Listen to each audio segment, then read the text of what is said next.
السلام عليكم. ازيكم يا حبايب قلبي، عاملين ايه؟ يا رب تكونوا بألف خير. جايالكم بقى بفيديو جديد، ويلا بقى كده نصلي على سيدنا محمد عليه أفضل الصلاة والسلام ونبدأ الفيديو بتاعنا ونشوف هنعمل ايه كده مع بعض. اول حاجة بقى كده حابة اشكركم جدا على كومنتاتكم الجميلة اللي بجد بتسعدني دايما، ربنا يجعله في ميزان حسناتكم يا رب. وكمان حابة افكركم لو انتوا جداد في قناتي واول مرة بتشوفوني، ما تنسوش تشتركوا في القناة وتفعلوا زر الجرس على كلمة الكل علشان يوصلكم اشعار بكل فيديو جديد انزله. وشكرا جدا ليكم ووجودكم على راسي من فوق. ويلا بقى نشوف الوصفة بتاعتنا هتكون عبارة عن ايه. هعمل بقى مخلل اللفت زي مخلل اللفت بتاع المطاعم السوري بالظبط، هيكون جميل بقى جدا. كملوا بقى معايا الفيديو للاخر علشان تشوفوا هعمله ازاي. اول حاجة بقى كده هنجيب اللفت ونكون غاسلين اللفت كويس جدا، وطبعا بنختار اللفتاية الصغيرة لان اللفتاية الكبيرة بتكون وحشة جدا في المخلل. هنبدأ بقى نشيل الجزء الاخضر ده بالشكل ده كده، والجزء ده كمان بالشكل ده كده.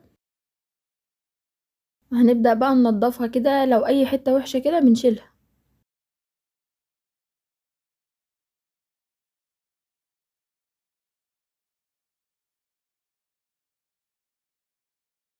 بالشكل ده بقى كده.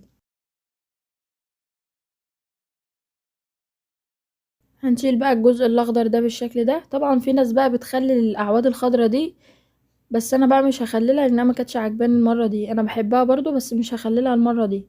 ان شاء الله هنخلله مع بعض ان شاء الله لشهر رمضان، بس بطريقه تانية بقى ان شاء الله هتعجبكم جدا. ان شاء الله لما اجي هعمله وانزل لكم الفيديو. بننضفها بقى كده، اي جزء وحش فيها بنتخلص منه بالشكل ده كده. هنكمل بقى باقي الكميه بالشكل ده كده. اللي وصل معايا لحد هنا بقى ما تنسوش تضغطوا اللايك كده يا حلوين.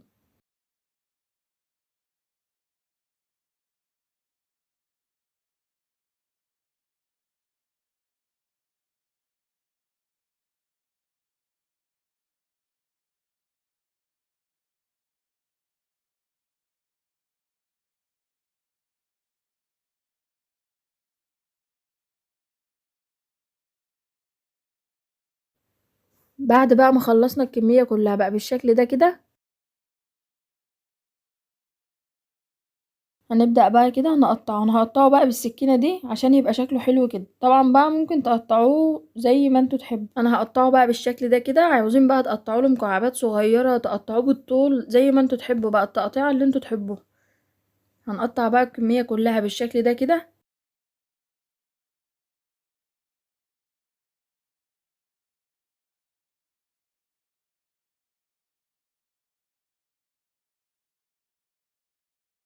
دي بقى الكمية كلها بعد ما قطعتها بالشكل ده كده.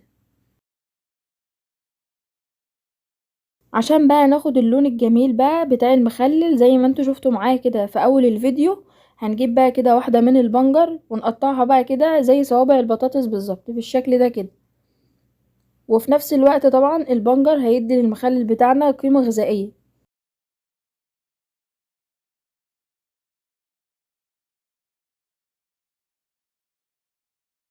بعد بقى ما قطعنا بقى البنجراية كده، هنضيف بقى اللي احنا قطعناه في بولة كده.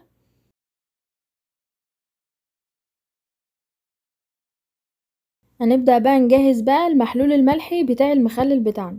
معانا بقى لتر من المية وملح وربع كوباية من الخل وفلفل حامي. وطبعا لو مش حابين تضيفوا الفلفل الحامي طبعا رغبتكم عادي، بس هو بيدي طعم جميل جدا للفلفل، مش بيخليه حر قوي يعني. هنضيف بقى 3 معالق ونص من الملح، وهنضيف كمان ربع كوباية الخل وهنقلبه كويس جدا. ونشوف بقى لو محتاج ملح نظبط الملح بتاعه. هنا بقى هحتاج معايا معلقة كبيرة من الملح.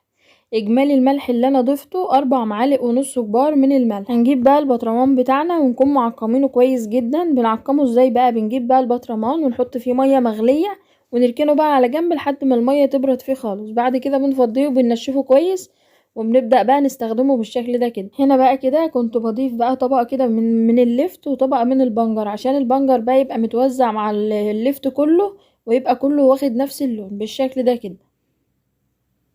ونكبس بقى البرطمان كويس جدا علشان المخلل بتاعنا ما يبقاش فيه اي تهوية خالص.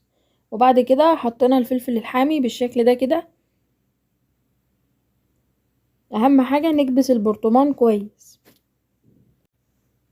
بعد ما ضفنا الكمية بقى كلها بالشكل ده كده، هنبدأ بقى نضيف المحلول الملحي اللي احنا عملناه مع بعض.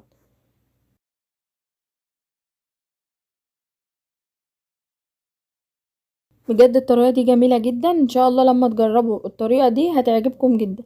هنبدأ بقى ناكل منه كده بعد 8 ايام بالظبط كده. بعد اول 8 ايام كده ابدأوا بقى كلوا منه عادي.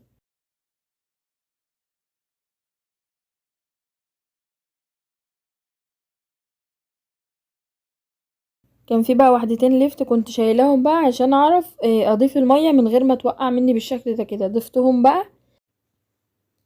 ده بقى شكل الكمية كده بعد ما عملناه، وشكل المخلل كده.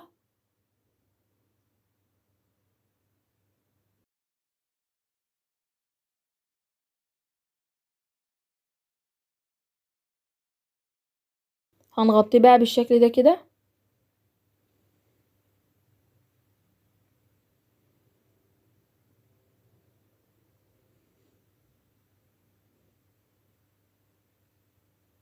ما تنسوش بقى تضغطولي لايكات كتير على الفيديو ده. هنقلب بقى البرطمان كده علشان اي هوا يخرج وما يعملش معانا اي عفن خالص. خطوة مهمة جدا ان احنا نقلب البرطمان كده لو لمدة ساعتين على الاقل علشان اي هوا يخرج منه. شايفين بقى ده شكل المخلل الليفت بعد 8 ايام بالظبط. كان طعمه جميل جدا وواخد اللون الجميل ده، وفي قرمشة بقى وطعمه جميل جدا.